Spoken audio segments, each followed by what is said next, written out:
High, আবার চলে এসেছি তোমাদের সাথে গল্প করব বলে। তোমরা কেমন আছো সবাই জানিও আমাকে। আমি তো আছি, ঠিকই আছি। তবে আজ শরীরটা ঠিক ভালো নেই, তাই আজ অফিস যাব না, কিন্তু আমার হাজব্যান্ড অফিসে যাবে, তাই তার লাঞ্চ রেডি করে দিচ্ছি। উনি বাইরের খাবার একদমই পছন্দ করে না, তো যার জন্য আর দুপুরের লাঞ্চে ভাতটাই পছন্দ করে, তো তাই ভাত রেডি করে দিলাম।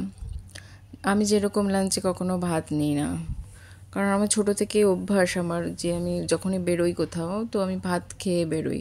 কারণ ছোটো থেকেই মা স্কুলে যায়, তারপর কলেজ হলো বা অফিস হলো, মা বরাবরই এই এক জিনিসটাই বলতো যে যেখানেই যাবি আগে কটা ভাত খেয়ে যা, তারপরে যা হবে দেখা যাবে।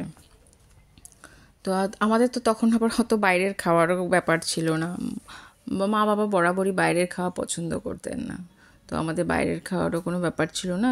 রুটি হোক বা মায়ের হাতে বানানো সেই চাউমিন টিফিনের, মানে তখন ভ্যারাইটিস, কখনো ভাত ভাজা হলো, আবার ওটা মানে আমাদের ফ্রাইড রাইসের মতো লাগতো।